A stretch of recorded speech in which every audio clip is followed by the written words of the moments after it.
All right, all of you wonderful freedom-loving boys and girls, men and women, whomever you are, wherever you are on this big blue marble of a planet we call Earth, welcome to, well, you already know where it is. It's Centerline Systems, right? And this is one of our loadout lives. We have a guest, as you can see. He's been on before, and he's actually been over on CLS After Dark with us. Everybody say hi to Learn Me Something. I learned me something, right? Yeah. Are you doing well? Go ahead. Go ahead. No, it just said hello all. Yeah. Well, so this is a great example though. So Learn Me Something, like you guys, like started kind of volunteering and doing some stuff. And then especially over on the Gear Chat over on Telegram. And one of the things that Learn Me Something did, and we all got to start someplace. And, I mean, heck, we've been doing, I don't know how many shows, and this isn't getting any better, but, give me time. I'll get better eventually. But no, we all have to start someplace. We all do things, and it's all about sharing information. So based on one of our last millstones, we started talking with this concept of, and actually it was Redbeard, another guy you've seen on the live streams and stuff. He and I were talking on the phone one night, and we just came up with this idea of F kits, right? And the F, you can make joke, but that's something you don't want to F around and find out you don't have, right? These are the kind of things that you need to have. And as we start talking about kits, well, okay, there's individual kits, there's vehicle kits, there's home kits. So there's a wide, it's not even just, it's just this. There is no cookie cutter. So we're going to kind of talk about fire kits. I've got a bunch of props around me. Anthony's going to share his story because he shared some videos over on the group chat. And that's kind of what kind of compelled this and kind of kicked it off. Before we start, Anthony, before you tell everybody about yourself, just a quick shout out to everybody. We got Hannah Ben from Minnesota, Gene from across the pond with a big woo, and Snowshoe. And then speaking of the group chat, I watched every second of that 2-minute video of what's that guy's name again? Ric Flair with the woos that somebody posted over there. And that was 2 minutes of a lot of woos going on right there. So, Gene, I hope you enjoyed that. Snowshoe Dave checking in from Michigan. We got Gene. He's saying, good evening, Learn Me Something. And we got the Husky Bunch checking in. And then we got Javier Garcia from California. All right. Cali's checking in. All right. Good to see everybody. All right. Hey, Anthony, tell everybody a little bit of something about yourself, what you want to share. And then we're just going to kind of segue right into fire kits. Well, I'm just a regular guy that pretty much has lived in the city and the suburbs pretty much my entire life. So I don't have as much experience as everybody else probably in the chat and as some of the other guests that have been on that have been either in the military or that do a lot of outdoor stuff. So my quest was a little different in that, I was trying to go online and develop skills by seeing different videos on how to make these little fire kits. So I kind of went down that rabbit hole a little bit. Just really it was about having basic things that might just be ready to go in case it's extremely cold and the fine motor skills kind of are not cooperating. So that's pretty much what I was working on. And I had tried a whole host of different methods, and some of them worked and some of them did not. No one said it, so that doesn't count. No one's got the I caught it before someone said you're muted, Mark, so that doesn't count. That's so that isn't quite there. Hey, I just got to give a couple other shouts out, some other people we haven't seen here before. Daniel is saying hi, y'all. Then we got a thumbs up from Javier, and then we've got Greg S. GS from Eastern North Carolina. Hey, glad to see some new faces and some people in there. Hey, as we go forward, and maybe you've watched these live streams or the loadouts, but don't hesitate to ask questions. I mean, and that's what we're going to kind of do.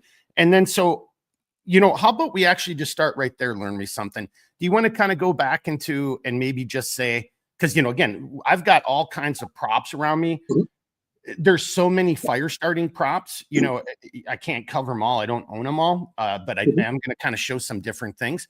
But, again, what I really liked about the video you posted over on the Gear Chat, and by the way, I'm going to find a way to take that off of the phone, download it, get it over here, and then be able to show it off and give people shouts out for just even the stuff that they're doing over on the gear chat if they're willing to do it. And that's where Learn Me Something did it, right? So Learn Me Something's done a couple videos over there, you know, making like adult beverages, you know, Christmas alcoholic Hispanic eggnog, Cuban or whatever that was. But then, you know, a couple of these fire starting videos. And, you know, if you don't mind, I kind of just want you to kind of go all the way back to kind of the beginning. It's like the why you started doing this, right? You know, because fire is one of those things that you don't want to FAFO. Like, you don't want to be effing around and then realize I don't have the ability to make fire. And fire, you know, you've heard me guys talk, you guys have heard me talk about this a lot. You know, there's on the personal level, your wilderness experience, your skill set, you have to break that down to you, your environment, you know, and all these other variables. But even in the desert, fire is an important thing, right? It's a very important skill. And I'm not throwing anyone under the bus, but let's just be honest. I guarantee if you're watching this in the chat or if you watch this live, you yourself either, you know, are honest with yourself and say, hey, I'm not really good at making fires, or you've been around your buddies and they are horrible at making fires. And you've just like, all right, time out. Let me just do that. It's hard watching you. You're going to cut your hand off with that axe or X, Y, and Z. So fire is a very important skill. And it's just another one that we take for granted, in my opinion. Like, oh, I know how to make a fire. And that's probably what most guys would say. Oh, I know how to make a fire. Do you? Do you really know how to make a fire when it's raining outside, when it's windy, when you're freaking out or your hands are cold or you're almost hypothermic or all of these other variables come into play? And it's not as easy as you think it is. I mean, there's a lot of people, you know, again, I live in northern Minnesota. You know, you know, you get buddies coming over for beers and all that stuff all the time. You got an outdoor fire pit. Hey, okay, you know, go ahead and do it. I remember one of my last buddies who came over, and I'm not going to say his name, but you know, he knows I'm giving him just, you know, kind of give him a hard time. But he's a former military and retired police officer. Guy couldn't start a fire in the fire pit to save his life. I just was like, okay, just stop, you know? And I'm sure you've done that, you know, with your buddies. Like, hey, here's a ferro rod, or here's a cotton swab, or here's some birch bark, or whatever your tinder is going to be. And then you say to somebody, okay, now make a fire. And then you just watch that whole process as they start trying to figure out, well, what am I even doing here? Because if you don't do it all the time, or if you haven't done it in a long time, you might forget it. So Anthony, does that kind of maybe help bring it back over to you? And yeah, okay. Yeah, absolutely. So what I was trying to do was, I was trying to get, what I was doing was making homemade, what I would call cheat codes, right? So trying to take certain things, certain household items that you might be able to use to get a fire started, or that will have a significant burn life. That way you can, if you don't have everything ready, you know, you don't have the proper tinder, you don't have all that kind of stuff together, it'll buy you a little bit of time, especially if you're cold. So most of the things that I was working on were those types of things. I was also delving into like, oh crap situations where, you know, if you've ever seen some of these survival shows where they get stuck in certain scenarios and they have very limited resources, how they can utilize batteries and things like that to try to make a fire. Well, I went down that rabbit hole, and with regard to a lot of these videos that you'll see about AA batteries, and oh yeah, if you do this with some foil, or if you take that AA battery and you take, you know, a stick of gum that has a foil wrapper, you can get that to, nah, it doesn't do anything. I couldn't get it to go. Even when I scraped the battery and I try to mess with the poles to get a little bit more connectivity on that, I didn't really have the success. However, with regard to 9-volt batteries, I had success no matter how fresh or how old the battery was.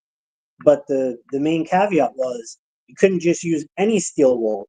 You needed to use the very fine steel wool, and then you would have that generation of, you know, of little embers going on in there, and it would get at least something started there. So that's kind of where I started having the most difficulty, because I tried the AA batteries a few different ways, and those didn't work, but the 9 volts did work. But you needed the fine steel wool. You couldn't use any other type because it would start to ignite and then it would just go right out.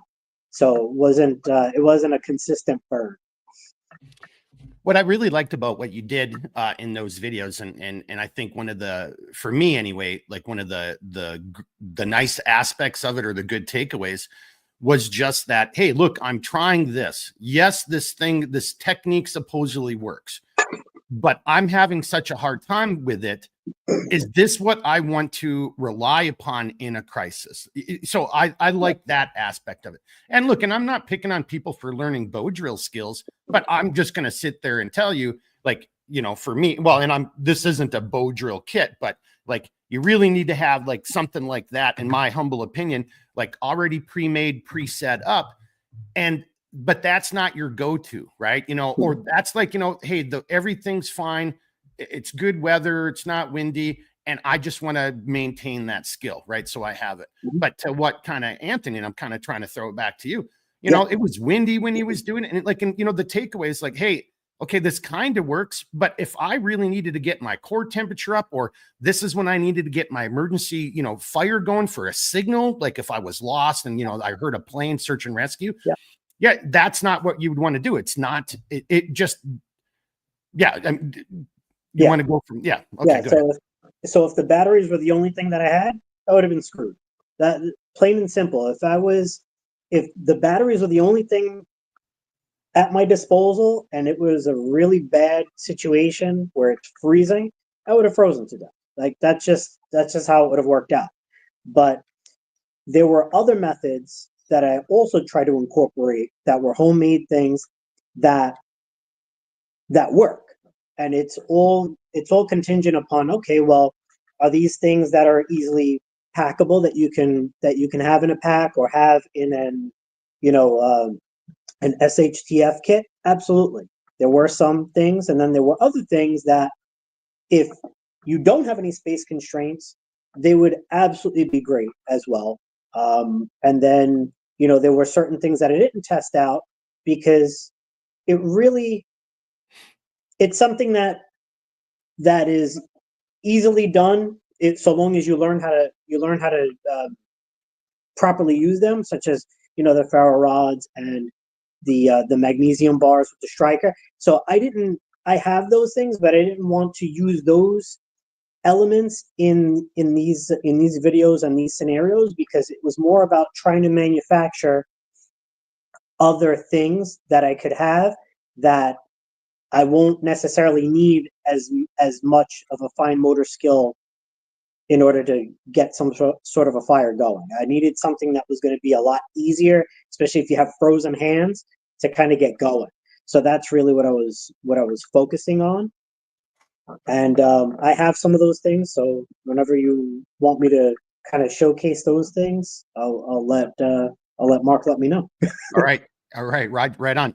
Well, and I really liked, again, you don't have to be on the gear chat, but and I'm gonna find a way to get those videos and then plug them over here or show them or something, or maybe we'll do it all over again, learn me something, and we'll do it in this format and put it onto up on social media.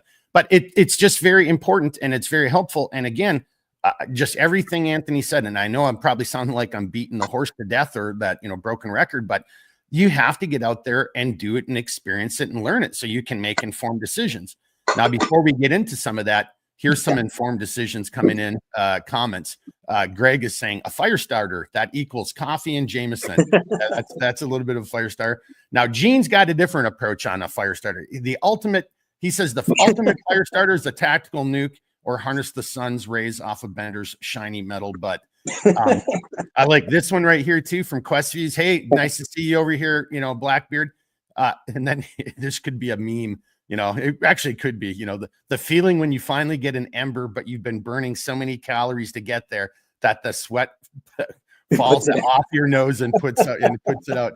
Yeah, that would really suck. I mean, seriously, and that is the thing about burning firewood. I mean, that's our little stupid thing up here in the north, where if you're out there and you cut your own wood, I mean, you know, depending on how you do it. Like, so, you know, if you're out there dropping trees, limbing them, you know, and then bucking them out of the woods and then quartering them, and that, you know, you're burning a lot of calories. You know, firewood actually keeps you really freaking warm, just even getting all the firewood prep done. So, you know, don't forget that, but just don't don't have that.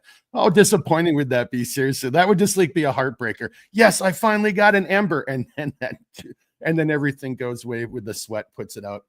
And then Greg coming in with the 9-volt battery from a smoke alarm. Yeah, but now we're going to talk about that. We kind of already did in case you didn't get it, but the steel wool, and maybe that's a good place to start. So, you know, again, I've got all kinds of props around me. And I'm not going to lie, I feel like sometimes I have more gear than I know. And you know, hold it, where did I put that thing? Well, that's in some other bin someplace. I have to do a better job of organization that I've seen some other people here on and, you know, the guys coming on the videos or in the group chat are doing. But here's where I want to kind of start off with, and I'm going to come over to Anthony again. So if you think of a fire kit, so like here's our little EDC belt pouch. So this is like a puck pouch, but you know, a great place to start is your little Altoids tin. And then now just kind of to Anthony's point. So I have a piece of plastic inner tube that I cut out, and that's just on the outside of it, just to keep it secured. But then to Anthony's, you know, kind of comment, but this is a great source of tinder. You know, if you can get flame to this thing's going to burn long and hot, and that's going to help you get a fire going. And then, but just kind of just showing off the inside, you know, it's just a real basic kit. This, like, you can throw in the hip pocket, you can throw in a belt pouch, you can throw in your mother, whatever piece of gear you have. But, you know, up in the top, yeah, see, things are just going to fall out. So there's a Fresnel lens up in here. Would not be my preferred technique, you know, just exactly everything that, you know, Anthony was just talking about. This is a great thing to have practice and learn how to do, but this isn't going to be your go-to, right? Then I got a little striker. I got a piece of fat wood.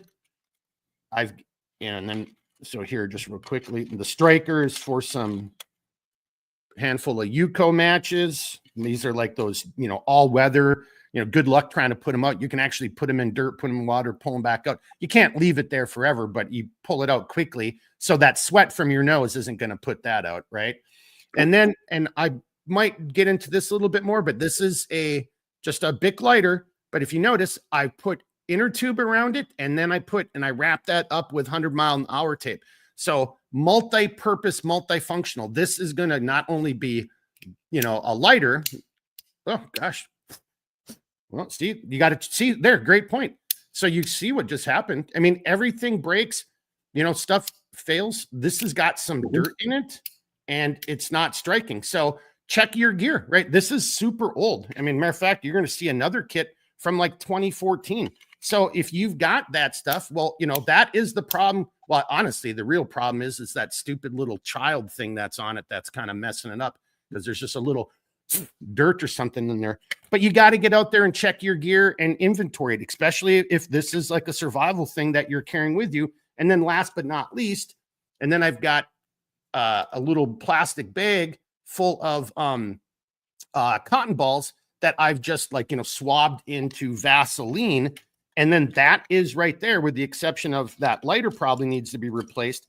That's a pretty damn good, robust little fire kit. And don't forget, fire could also be emergency signal. You know, it's the morale boost. It's the, you know, keeping Sasquatch at bay, you know, so he doesn't come into your campsite at night, you know, however you want to look at it, however you want to phrase it. So having a kit, and then, you know, and I couldn't have, I'm not joking, I couldn't have made that any better, having that lighter not work, because you got to go through, you got to inventory your stuff, you got to do maintenance on things. And before I go any further and bring it over to Anthony again, just a quick little side story. I was hanging out with somebody, this is years ago, kind of just getting to know the person. We just went out and had dinner or something. I can't remember what. And so we're driving back in her car, and nothing to do, just that it was a female. But this answer was like, we live in northern Minnesota, and we were talking about outdoor survival or something. And I, like, so I smoke cigars, but I don't smoke those during the day, but I always have a lighter on me, one that works, unlike that one in that kit right there. But I always have a lighter, and I said something as simple as like, well, look, what happens if you went off the road or whatever? Don't you have any matches or a lighter? I mean, you're in your car. So Kit, maybe you don't carry it in your pocket because you don't like stuff in your pockets. I always have a lighter on me, and, again, or maybe you don't have something like this in your glove box, but it just doesn't make any sense when you have that ability. It's not you carrying 80 pounds. It's the machine doing the work for you. And the response was kind of, well, I have faith in my Lord. And I'm like, I'm not a theologian, but something tells me, I remember, a line of like, God takes care of those who take care of themselves. And needless to say, that was the last date I ever had with that person. She didn't really care for that very much there, Anthony. So I guess that was my weird way of saying, like, don't be offended. Don't, like, hey, that lighter didn't work. Well, that's not the kit that I carry inside of my mother, right? That's just an extra one of millions of little, kind of example things I have. But if that was serious, and if I was going to go out in the woods and take this with, you better take it out and inventory it, and then, do your preventive maintenance checks and services, or replace things if they're not working. Anthony, I think that kind of, my intent was to use that in that story to kind of come back to you and set you up. Yeah, I mean, most people, they're very used to things kind of working out, and they've, for the most part, don't have perilous situations occur to them, so they take a lot of that stuff for granted. The whole point is to work toward being able to be comfortable in as many situations as humanly possible. In the event that something catastrophic or problematic were to occur, at least you can handle it and not panic. Nobody expects you to be able to do open heart surgery, but you should be able to triage the situation, provide compression, to a wound or something like that, and of course, a medical situation. But you never want to be in a position where you're going to completely lose your head because you're out of your depth. So it's extremely important to try to figure out what your shortcomings are and try to shore those things up slowly but surely. So long as you're working on those things and you're working on that personal development in that way, I think it's something that every human being and every adult should be doing. But with regard to the fire starters, I don't want to get too off topic here. Some of the items that I went with. So I'll show you one here. So this is a toilet paper roll stuffed with dryer lint. So what I did was, I got a clear picture. Yeah. I knew you were going to go down there, so I have one right here. Oh, I can take it out of the plastic. I just put it in the plastic so that it stays a little bit more, so it stays dry. So I just put it in a Ziploc. So what I did was I added Gulf wax to it. So what I would suggest when you're doing that, when you're melting the wax, I would put the one side down, of course, put it in a pan, slowly add in the wax, let it solidify toward the bottom, because what's going to happen, you're going to need to flip it over and then get the other side, because what I noticed with this one is on the one side it's still very loose, and then on the other side it's all solidified. So what you want to do is try to get as much wax as possible in there, but you want to leave a little bit of the filament dry and not as waxy, so that it will catch a spark or it'll catch a flame, and then the wax will slow down the burning process. At the same time, you also have to take into consideration that the paper of the roll is also flammable. So you've got a bunch of bits here that are going to burn very nicely and burn for a nice amount of time. But the main thing is that this is great, especially if you don't have any space constraints. So if you don't have a lot of stuff in your backpack or whatever else, and you have the space to throw this in there, absolutely, this will work like a charm. But if you do have space constraints, you may want to explore more compact options, or maybe even cutting this almost into smaller pieces. but that's probably where you would want to go if you have, you know, a smaller gear pack and stuff like that. So that was one option. Before you go further on that, though, what what I kind of wanted to kind of promote or talk about for these guys. So I have I have 2 large bags of this already made. If you got a paper shredder, I mean, we all are going through toilet paper.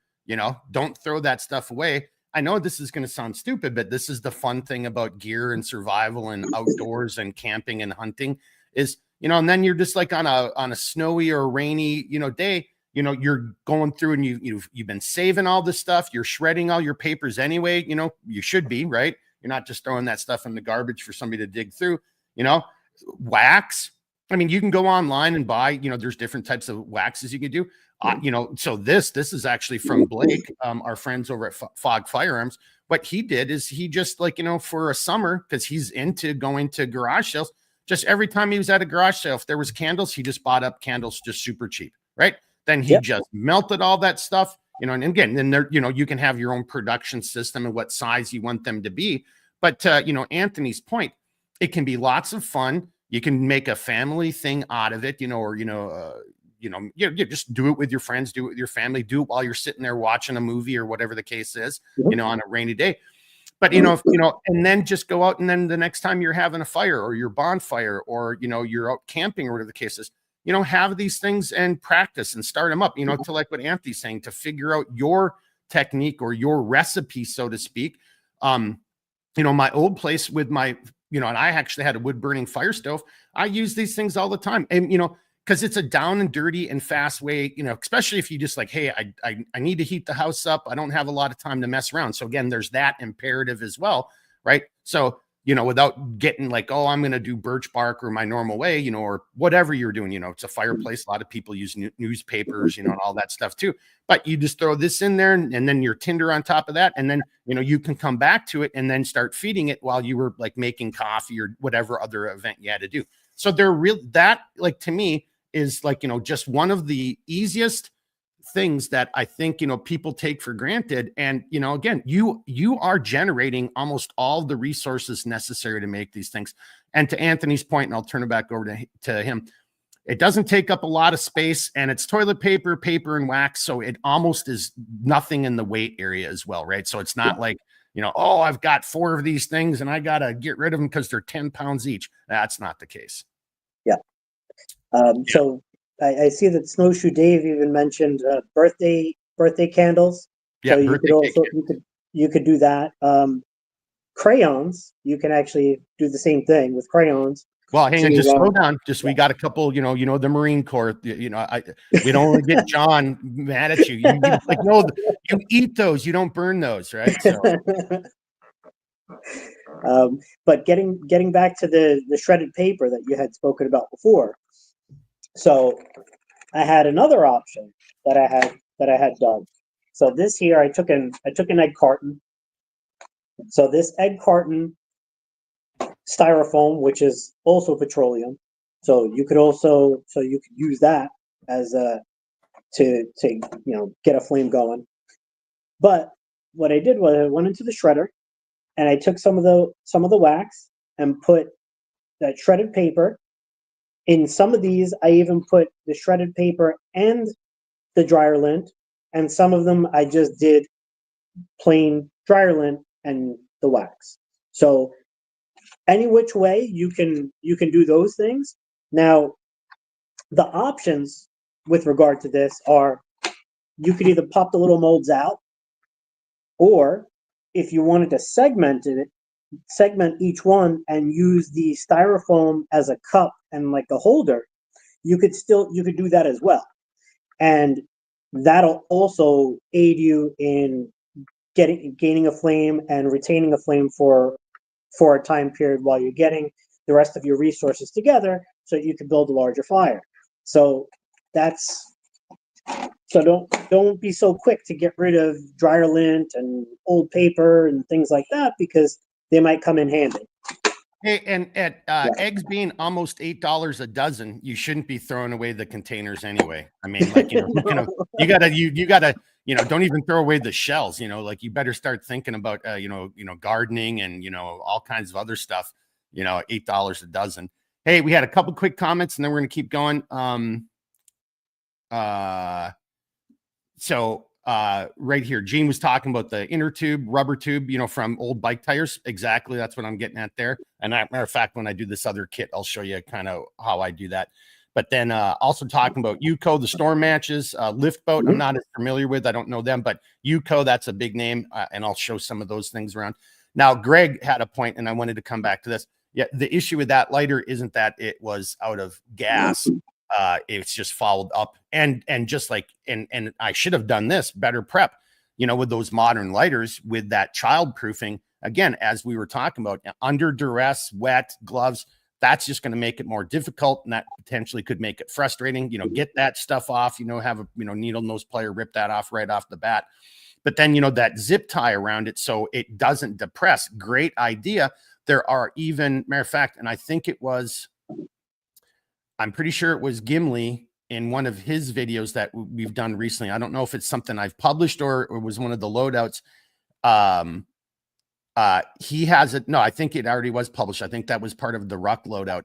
But he has a device that where he can spool up all of his 550 cord, but then the device has a little click spot for the lighter. And then to your point, Greg, when it clicks in, your big lighter clicks in, it does so in a way that prevents the fuel portion of it to be depressed, right? So you don't find yourself out there and wonder why your lighter is out and you just bought it.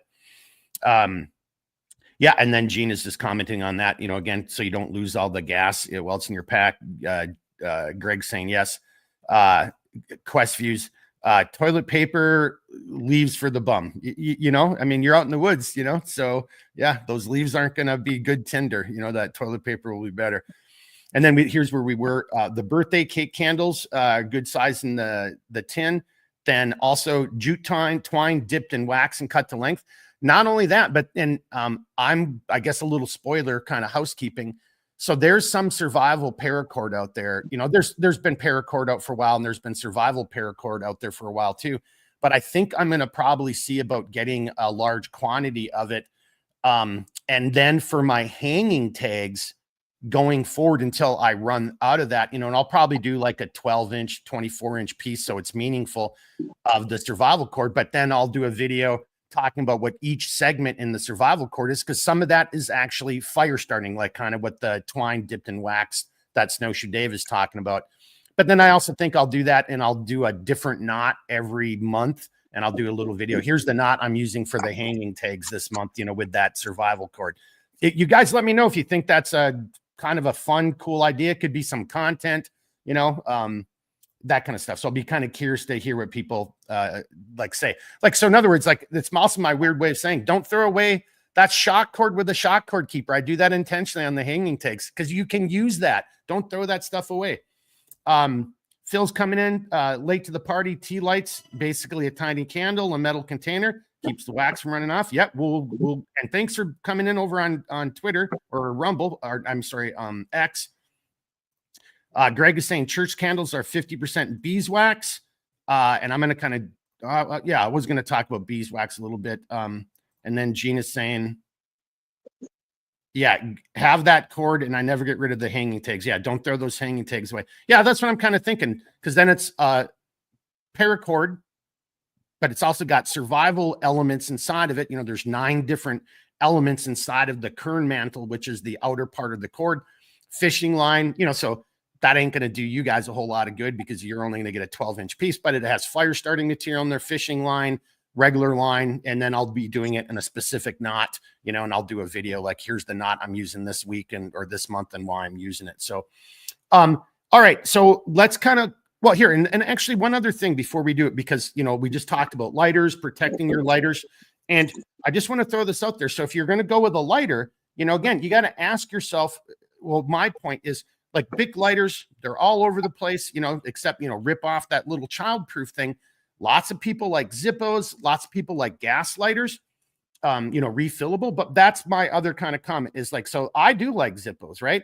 But it's a lighter, it's fluid, and it's flints. So it's just, you have to have more. So kind of back to learn me something. this isn't my go-to in my survival kits, you know, for part of my fire. This is, hey, I'm going to smoke a cigar, you know, around the fire pit, totally relaxing, you know, and maybe I'll let's see if I can do it with, you know, I'm going to try to do a trick and it'll do something stupid, so I won't do any of the tricks. But that's, you know, so Zippos are great for that. This wouldn't be my go-to out in the woods for a lot of the reasons we just talked about. Okay, learn me something. Go ahead. Yeah, I mean, especially in the low temperatures, you're going to run into issues with any sort of lighter fluid. If it's extremely cold, they may not work at all. And what you would have to do is try to keep that very close to your body to kind of melt that fluid again in order for it to be effective all over again. And even still, it may only be effective for a short period of time. So you may want to try to explore certain other things such as matches or the bow drill. But again, if it's freezing, you're not really going to be able to do a bow drill. It's going to be almost impossible to do something like that because you're doing a lot of fine motor skills with regard to that. So, you know, that's going to be difficult. Yeah. Well, if that's all you had, don't give up, right? Don't never give up. But, you know, have a lighter or something. And I just want to make one other comment. Jason, thanks for making this comment. Look, there's so many gear pieces out there for fire, and I've got a bunch of props here, but you know, I don't have everything. But the Exotac makes it. I know what you're talking about. So thanks for pointing that out, Jason. Other companies make the sleeves for the Bic lighters as well, waterproof, fuel leaks, and a lot of them, it actually helps with your gross motor skills because it's a larger, you know, instead of, you know, hanging on to just a tiny little lighter. Now, this is going to be something for later. This is a candle, but it's like you're actually, you know, gross motor skilling a larger item, making it easier to manipulate. Thanks for pointing that out, Jason. Yeah. All right, Anthony. Yeah. So some of the other things that I had made on the videos were those cosmetic pads dipped in the wax. So I did have a little bit of difficulty with this. And the reason why I had difficulty, the reason why I had the difficulty was because the whole thing is coated in wax. So if you're going to use this, you need to scrape some of this wax out so that you can actually get to the cotton. And then once you ignite the cotton, then you'll be good to go with regard to having a nice slow burn on a nice slower burn on these. So it does work. You just have to know how to use it correctly. And then I also had my cotton balls. So the cotton balls dipped in the petroleum jelly, and then you just put them in these little bits of foil. What you could do is this makes them reusable. So you could always cut out an X, take some of the filament out, light that up, let that slow burn. Once you've got everything going, you could extinguish it, wrap it back up, and you could always use it another time. So at least you have that as a reusable and a renewable source. So, and the best thing about these altogether, the cosmetic pads as well as the cotton balls, is it doesn't really take up a lot of space. So you could have a ton of these things in your pack, and you'd be doing pretty well. Whereas some of the other things might be a little bit bulkier and take up more space. These are a lot more compact. And of course, with any of these little fire starters, you want to make sure you have a Ziploc bag. And then if you wanted to have a little bit of overkill, you could always wrap them up in a contractor bag and throw them in the bottom of your pack or wherever it is that you're going to situate them, in a pack or a pouch or something like that. So that'll do a lot to keep them nice and dry. And just not, and to add to that point, you know, again, wherever possible, I'm a big believer of this, make it multifunctional, make it, you know, multi-purpose. So even like a vacuum seal bag, right? So a vacuum seal bag is going to get all the air out, going to be a little bit more compressed. But as Anthony just pointed out, these aren't really items that are taking up a lot of room unless you're going into smaller pouches. Then, you know, you're going to want to actually manage all that, because that air and that packaging is going to eat up a lot of that space.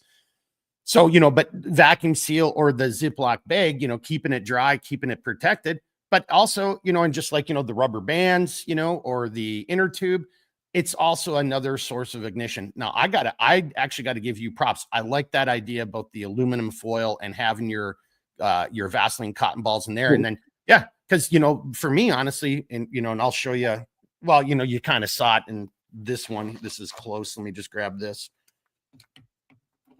You know, so this is the difference between, you know, what Anthony just said and what kind of how I have a lot of mine. Cause, you know, I've got just a ton of these little bags for stuff, you know, for the shop. But, you know, you can already see the difference, you know. I mean, I don't care reaching in there and grabbing one of those, and I just use one at a time, right? That's more than enough. But you know, but that means I'm actually using a full one of these, where if I had other good tinder, you know, then this is gonna, you know, do I need a full cotton ball and all the Vaseline, or would it be better to reuse it and have multiple, you know, get more uses out of it? I guarantee Anthony's technique would give him more fires from his technique than would mine, right? You would say, well, hey, that doesn't make any sense. Like, well, no, there's 6 cotton balls in there. That's all I'm going to get out of a fire. Whereas Anthony's technique, you know, I don't know. I mean, go out there and have fun and try it out for yourself. But maybe that lasts for, you know, 10 to 12 fires. Well, then that's a better technique, right? So, and you don't get Vaseline all over your fingers every time you do it. So, Yeah. hey, so we got just a couple comments I just want to do, and then we're gonna kind of get into the next little stop. Somebody commented about the makeup pads, where that's where I think we. Well, so yeah, somebody said they went and got some of that survival cord. Yeah, there's a couple different companies out there that have it. Ground Fog is just giving a thumbs up. Something someone said. Gene is saying the pads. There you go. That's where we were. If you pull apart the center, it'll light up real quick if you grab it and do it that way. Zippo lighter. Here's another one from Greg. Zippo lighter wrapped with electrical tape makes the fuel last longer. You know, technique, if that works for you. Like, again, for me, I just don't, because now I have to have fuel and I have to have flint. Whereas with the Bic, I have a Bic until the day it runs out of gas. That would be my only thing. But I like what you're saying too, though, because putting that electrical tape on the outside of your lighter, if that improves the longevity of the fuel source. But now you also have tape, which can be used for multiple purposes. You know, taping 2 fingers together if you break a finger. You know, again, that's another fuel source. You know, for, you know, your ignition. So yeah, good point there, Greg. Gene, if you wrap the Ziploc in 100-mile-an-hour tape, you start the fire, then use the tape, then put stuff on top. I think I kind of see what you're saying, but yeah, I mean, if you're saying about turning the bag itself into another fire source, you know, yeah. And then Ground Fog, 2nd or 3rd tier item. Here we go. Charred punk wood will take a dead lighter, flint, steel spark to give a working ember. Yep. And so that's kind of was going to be some of the next things that we were going to kind of cover. Yeah, we're at 40 some minutes. I mean, again, I don't want to turn this into a big show and tell, because, you know, you guys have seen so much of this stuff, but I did want to kind of get to that, you know, redundancy, you know, because I'm a big believer in that, what Ground Fog's saying. So yeah, you got a Bic lighter, but do you have a ferro rod? Do you have a Fresnel lens? Do you have, you know, char wood? You know, do you have all these other things? So that way you're not just putting all your $8 eggs in one basket. All right, Anthony, you want to add to that? And then I'm going to kind of go into another little area here at the end. Well, I was just going to pose questions. I just had some questions maybe for the people in the chat to see what they thought about certain techniques.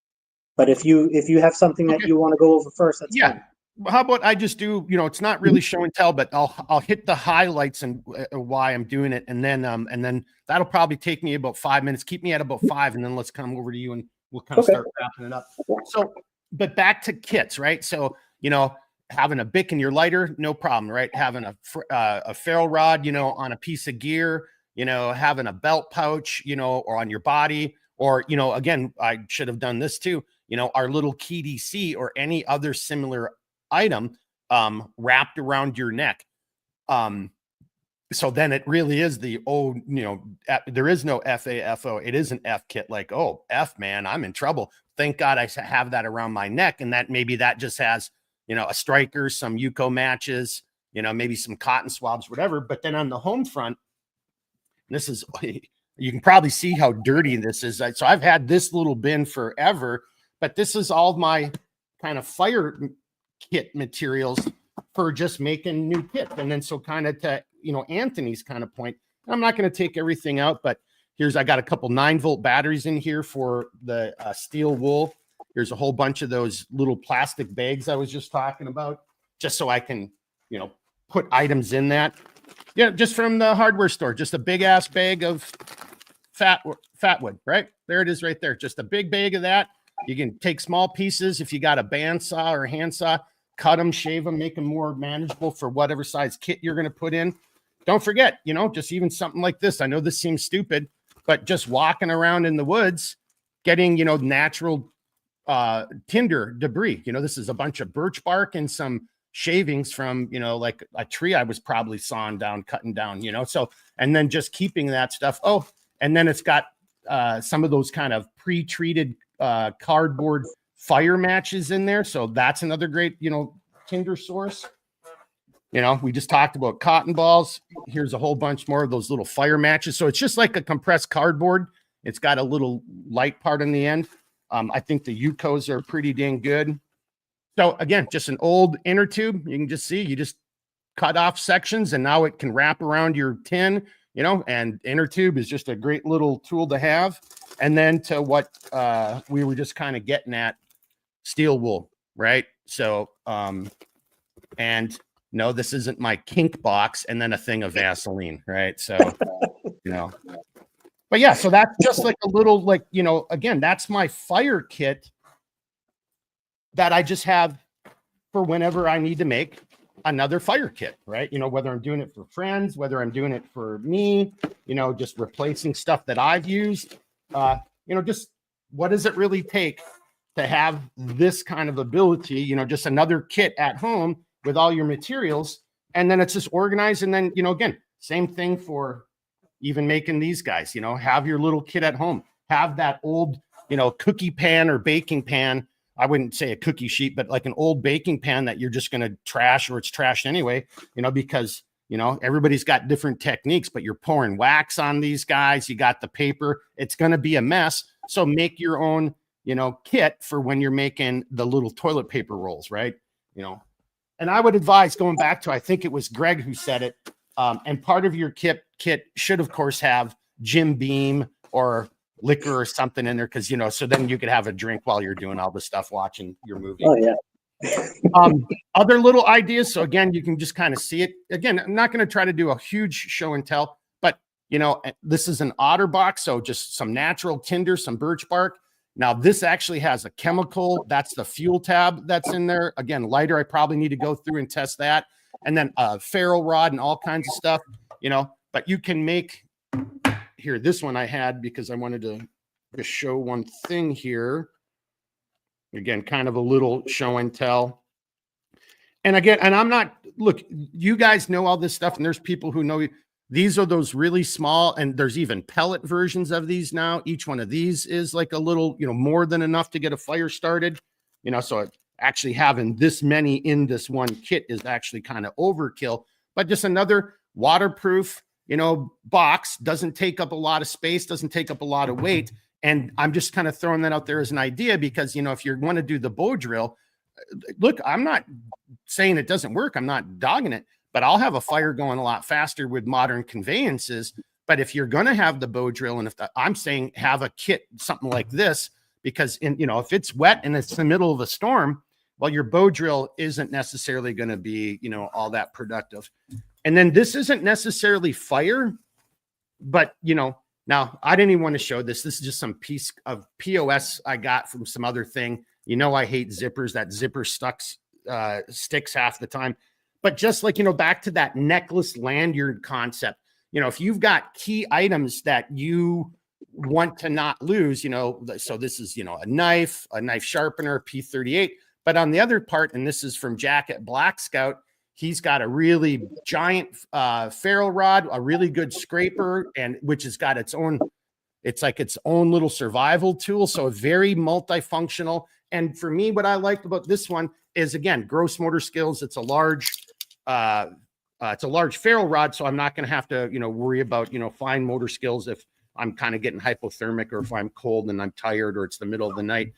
But then just having that in a kit, this is, again, I need the knife to maybe whittle, or not whittle, but to, to make, to start making my kindling, right? To take, you're not just going to throw on, and everybody's got their techniques about how you're supposed to start, twig size, finger size, wrist size. I mean, you do you, but that's the fun of like actually figuring out fires. And there's different techniques for fires too. So, you can, well, and I guess on that, and this is going to be kind of my second to last thing, because I want to kind of move on here. So signal flares. Now, this is a handheld ground flare. It's not an aerial flare, but so you might hear people say, not every signal flare is actually going to be able to start a fire. So if you've got signal flares, or roadside flares, so just think about that. I mean, has anyone out there taken their roadside flare from their vehicle emergency kit and just expended one to see if they could start a fire with it? Try it. I mean, like not everything's the same thing, right? So these little guys right here will start a fire, but it takes a long time because this is designed to be a handheld flare. So there's a safety consideration there. I've actually lit many a bonfire with flares before. They all don't work the same way. Huge shout out. Ground Flog just said road flares are the deal. Yeah, they can be. Here's like a freaking road flare in a match. These things aren't super cheap, but they're worth every bit of it. I can't tell you how many times, just for shits and grins, lit one of these up, put it in the water, put it in the dirt, and it lights back up. I mean, that's the only problem, kind of like to what Learn Me Something was saying, is you wish you could reuse it. You wish you could put it out and start it up and light it up again. But, inside the cap, there's, some cotton ball swab stuff in there. It's got the striker on the outside. And then I think my last thing, what time is it? We're at 52.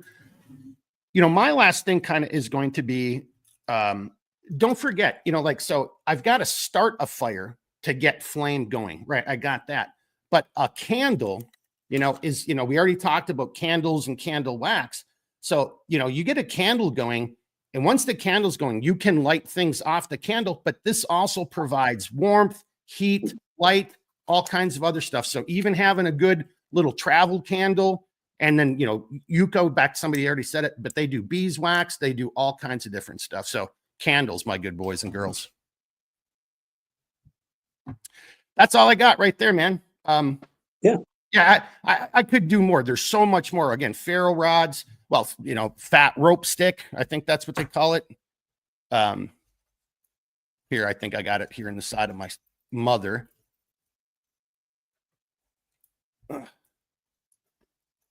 This stuff.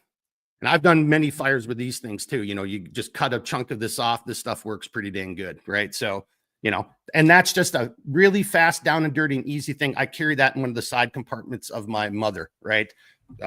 Well, there, I guess my last comment there then.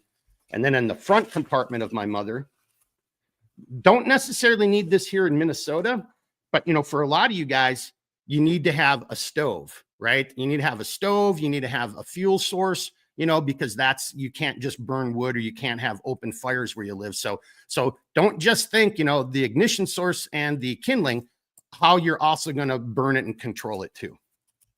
All right, now I'm done there, Anthony. I think maybe you should hit some of the comments, and then I will pose a question that people in the comments could answer after that. Okay. Yeah. All right, here we go. I don't know where we left off, so give me a second. I think I left off with ground fog. Yep. I think right here. I think is where we left off. I think a decent sized candle is definitely overlooked, as it gives you an accelerant, and most importantly, an extended working flame. And again, in a confined space, to include, in a snow cave, it's a lot of warmth, right? So yeah, a candles, that's why I kind of just did the candle there at the end. Candles are good things to have. Greg's chiming in. Worn out banana. It's been a day, boys and girls. Worn out That's the bandana. Cialis After Dark. Yeah, that's okay, right, exactly. Worn out bandana to make char cloth. Yep, and that's actually, you know, you can do that yourself. So look into and just go find a YouTube tutorial and learn how to make your own char cloth. Then Greg is coming in a ferro rod and a small knife and his Tilly hat and the foam when I canoe. I don't know what a Tilly hat is. I hope it sounds pretty cool, but it sounds like you can put stuff in your hat. Yep. And then ground fog. Oh gosh, I'm just ground fog. Is saying road flares are the deal. So again, test them, check them, make sure, you know, because they all aren't the same. You know, there's can't have a ground flare at a vehicle accident where there might be, you know, gas and stuff on the ground and that's igniting that, right? That would be probably a no bueno for that company. I'm pretty sure they would get sued. So just check it out. That's all I'm saying. You know, just do your own research. They're not all the same. So, all right, go ahead there, Anthony. All right. So my first question that I wanted to pose is regarding a lot of these homemade fire starters that I had made. And I wanted to pick everybody's brain here and ask them if they thought that taking some of the fine steel wool and incorporating it into any of these things would make them more effective, less effective, or have no effect whatsoever. So that was my first question. So are you asking if they added fine steel wool into right into let's say the cotton ball, yep, or the any of the other wax products? If we incorporated that, would that enhance the abilities of these fire starters, have no effect whatsoever, or actually have a negative effect? All right, let's see if somebody wants to chime in and add and give their comments or thoughts to that. That's a damn good question. I like it. Are we going to do Jeopardy music, or are you just leaving that out there for people to just? I'm leaving it out there because I'm actually curious to see what anybody thinks here, because I did think about it. I'm not really sure. Well, Gene? Here we got, Gene saying he's chiming in. I think the wire would get hotter and burn the starter quicker and be used up a lot faster. Yeah, it'd be a little bit of an accelerant. Snowshoes coming in. Yeah, the steel wool's to short out the battery and then that ignites. But it is flammable. I think that's the question. I kind of like Gene's kind of comment there. You know, I think that would, you know, like, because again, you know, do you want a fast hot burn? Do you want a more slow controlled burn? And steady. Yeah, slow and steady. All right, so that we've got an answer on that one. All right, so my next question. Well, ground fog just chimed in. Yeah, he's kind of saying the burn time. He sees a possible upside with the thermal transfer, but he wouldn't bother, and he agrees on the burn time. But then Gene's saying, well, you know what? If nothing else, just try it. You know, it's worth a try. Yeah, if you're gonna make your own fire kit, just have a go and see if it does work. You know, or to Greg's point, or just, you know, when you're doing the wax, the paraffin, and all that, add a little Jack Daniels in there, Jim Beam, and see if that, you know, what that does too, you know. Nothing else, you could just, like, you know, then suck on that little thing and, you know, maybe get some flavor out of it, you know. So, well, that kind of now that you've actually asked about, threw in the alcohol into this, now I've got another question, and I don't know if this is something that is a good idea or a bad idea. Now we all have you know, some sort of devices and machinery in our homes, in our garages, in our sheds and things like that, where we sometimes have gasoline that's extremely old, and it's very difficult to get rid of this stuff. Speak for yourself. So would it be a good idea to utilize some of that dryer lint, mix it in there, absorb all that old gasoline that's, you know, probably separated and really crappy, and so long as you made little tiny lint balls or something like that, would you be able to use that without it being dangerous to light fires? Well, and not that I've ever done this, so I'm not speaking from any real experience here, but if you throw fire or gas on like a brush pile, Mhm. almost immediately those fumes are starting to Yeah. spread and everything. And I've seen Mhm. people like take way too long before igniting it, or they're way too close, right? Because Yeah. it's almost inevitably that Right. boosh type of thing. So I Blast. I Yeah. think that's what like, okay, so I see that and it would soak in, but then would it be emanating fumes, with those, if you're just doing a plastic bag or something? But I suppose if it was open, that fume would dissipate and it's not a Yeah. lot of gas, it's just a little bit. I don't Yeah. think it would have a negative in that sense, but I'm just wondering though, if it was exposed, you would have to seal it up, Yeah. because You would the have to longer seal it it was up. exposed, yeah, it would, Yeah. yeah. So if you use the similar concept that you would with the cotton balls, you put them. So let's say you soaked up a nice amount of the lint, but then you made very small nuggets, and then you put them in foil and in plastic bags. Would that be enough to contain that smell, contain that seepage, but at the same time be small enough to ignite a fire without it being dangerous and having like any sort of weird explosion? Unless you wanted the explosion. I mean, I suppose, um, yeah, I don't know. I mean, if anyone wants to chime in on that, Snowshoe was pointing out that you wouldn't do that with Jack Daniels. You would do it with Fireball, to my previous comment. And then Gene saying absorbs moisture. He's talking about, old fuel absorbs moisture. Yeah. And so there is that issue there, unless you treated the fuel before you stored it. But yeah, if it's super old, I mean, Yeah. and so then, again, that's what, I mean, when you said, people have a hard time getting rid of it. Mhm. My joke was actually kind of serious. It's like, no, not really. A lot of people just would use that or their old oil, and then they would use that to start their brush piles, right? But Yeah. that's where you get, hey, if that sits there, and if it's been sitting a long time, none of that's ever had an issue igniting. For me, it's always been, you've got to have a good ignition system, because you don't want to be right next to that, because No. the deal, most people just go and they pour the whole can on it, and it's like, dude, you didn't need to do it that way. So yeah. Yeah, and then they blow themselves up. So that Yeah, worked yeah. out really well. And I think Greg's question was kind of like, what the hell are you guys talking about? Or, I'm not sure, All right, we're at an hour. Anybody got any final comments in the chat or questions for Learn Me Something? Otherwise, we're going to kind of keep this one nice and short. I've got one little bit of housekeeping to do at the very end. Let's just give it a second. Matter of fact, I'll do the housekeeping and see if any comments come in, and then we'll get those comments if they do. But hey, so Thursday on our CLS After Dark, I don't know exactly what I'm going to title it yet, but we've got Sheriff Eliason's coming back on. So if you guys remember him from an episode a long time ago, but he's going to come on. And I think I've got Patrick and Clint coming on. So basically, again, the concept or the title or the point in question isn't going to be the border. It's going to be, there's a new administration. They have a new policy. They're enforcing, however you want to phrase it, right? So we'll kind of talk about that on Thursday.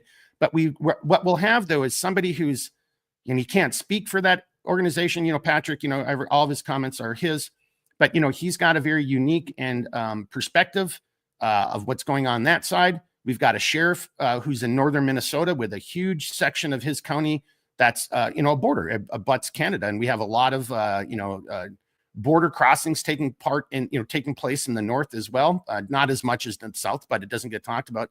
And then we got Clint, former snake eater, coming in from a little bit of the unconventional warfare, the UW, the coin fid, all that kind of stuff, of like what we might anticipate seeing or why some actions may or may not take place. So it's really going to kind of be more of a conversation about our, we're going to look at it from more of a national security / warfighting perspective and a law enforcement perspective as well.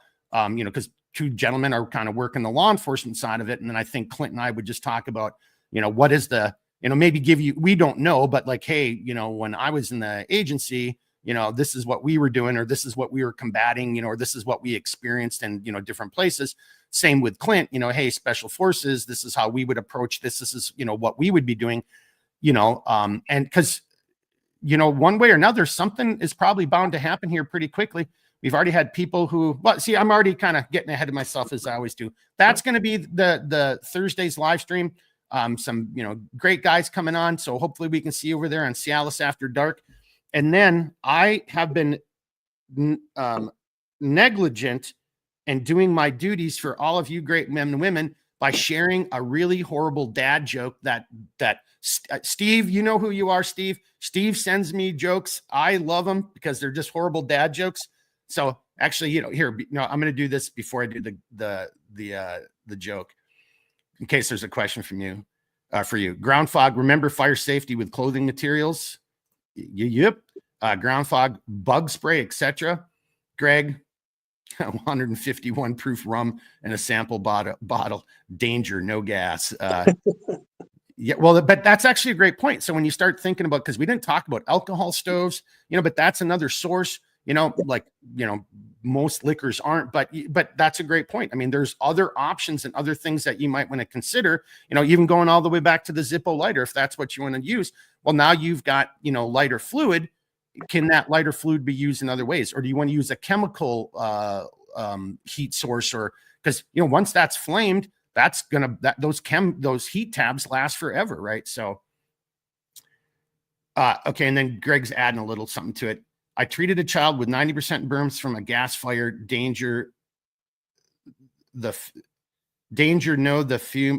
But yeah, I think what he's trying to say is gas fire. Those, I think, Greg, I'm not 100% sure, but I'm pretty sure you're saying that the fumes are real, that fumes are a danger, right? Yeah, I think that's what you're getting at there. Chime in. I don't want to misrepresent you, Greg, if that's not the case. But then I'm going to get it ready for my joke, and then we'll let Learn Me Something take us on out with his final comments. Here's my joke sent to me from Steve. Steve, you keep them coming. All right. I went to the store the other day and put an apple, a banana, and 2 eggs in my cart. Now, he sent me this joke a long time ago. I just want to point out your grocery cart already costs like $12 because there was 2 eggs in there, right? So I'll start the joke over. That was my bad attempt at humor because eggs are $8 a dozen here. I went to the store the other day and put an apple, a banana, and 2 eggs in my cart. The checker said, "You must be single." I said, "Yes. How did you know?" She says, "Because you're ugly." Oh, I don't know. It's just so stupid. They're just so funny. I can't help it. Because what did you think was going to be the punchline, guys? Oh yeah, I am single. How did you know? Because you're ugly. That's how I knew it. It was just so true. All right. Snow, she just saying thanks, guys. Good program. All right, Anthony. Final comments. What do you got for us? Take us on out. I just had a question for everybody here, but it's more so for the on-demand chat, not the live chat. I'm thinking about doing a video. Actually, it might be a couple of videos related to a process. So the first step in the process is going to be to make a rapid boiler. The end process is going to be, I'm going to use that rapid boiler in order to make some medicine. So essentially what I'm doing is I'm making a high proof alcohol that could be used for like cuts, abrasions, and things like that. But the intermediate step that will be there is something that Mark affectionately likes to call toilet wine. So I want to know if you guys are actually interested in watching that kind of all unfold, making the rapid boiler to making the homemade disinfectant. So you guys are going to drive this. So what you're going to have to do is in the on-demand comment section, that's where you're going to have to let us know if you're interested in that little video series. So I'm leaving it up to you. You guys, you tell me what you want. And as always, just make sure that when you're done in the live chat, when you go back to the video and you like the video. And please comment anyway, even if you don't comment on the video series that I'm about to do. Go out there, make sure you comment. We'll try to drive some more traffic and move that algorithm along. Because that algorithm, that censorship is real. Thanks. I did not know he was going to wrap it up with that. But yeah, I mean, it's a good plug. You always hear everybody say it. If you watch other, people on ScrewTube or Rumble or Twitter, whatever, but it's true. I mean, that's unfortunately is how that whole thing is set up, especially over on ScrewTube, so yeah, it really does help and it would be appreciated. So on that note, again, we got a really good episode on Thursday, CLS After Dark. I've been shooting some smaller, shorter videos that I'm going to start releasing, somewhere in between on the weeks. I've already got 2 or 3 set up already done right now.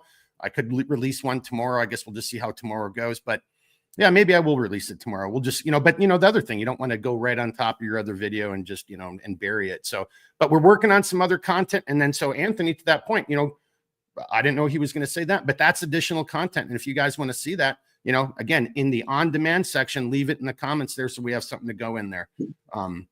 And then we just got one other person coming in. I just got to throw it there. Husky Bunch is saying, good info. Good night, y'all. Thank you, Husky Bunch. And then Josh, I don't think we've seen you here before. Thanks for coming on the live. Glad you could make it and tuned in a little bit late. And then final comments. Yeah, and then Gene just saying thanks to Learn Me Something. And yeah, he wants to see more of that. So put that over on that. Gene, I want to see you on the show. I want you to actually be a guest on the show. Gene, careful. You got people wanting to like get Gene on over here. I'm drafting Gene. The truth is, it's like 4 a.m. for Gene right now. God bless you, sir. But all right, everybody, you know the deal. Gene, matter of fact, get him up, get everybody ready for a big woo on the way out here, sir. But you know the deal. I mean it. I say it and I mean it, right? If you got questions, you got comments, reach out. I will do the best I can to help you out. I hope you're finding some of these to be a little informative. So we're kind of mixing things up just a little bit as you see going forward. Because I can't just be me talking all the time. And there's only so many videos about the mother canteen carrier I can make, right? So, we're adding a little bit more content here, in a slightly different version. So if you got questions or comments or suggestions, again, reach out, shoot an email, leave a comment, on the on-demand side, and we'll go from there. Yeah, Greg's coming back. Yeah, fumes are explosive. That's what we thought you were getting at, Greg. So thanks for clarifying that. But until then, all right, so we'll see you guys on Thursday, CLS After Dark, 1800 Central Time. Going to be a good episode. If you got questions, comments, reach out. I'll do the best I can to help you out. Everybody just give a big thanks to Learn Me Something for taking the time away to be on here. Oh gosh, I don't have my prop. God bless all. Hang on, but a new thing I'm doing for the guys and gals. If you come on the loadouts, I'm no joke sending a can of Bega cheese, right? So that's really shelf stable cheese from Australia. It's not they're not an advertiser. I've got no incentive. I'm just doing it because I have a bunch of it and I think it's kind of funny and cute. And so I will be sending you a can of Bega cheese there. Learn Me Something. Okay. All right. I'm willing to try it. Yeah. Right on. All right, everybody. Really appreciate being here tonight. We'll see you on Thursday. Gene, get them going. All right, everybody. Keep thinking, keep moving, never quit. We'll see you next time. Be good. Woo! God bless.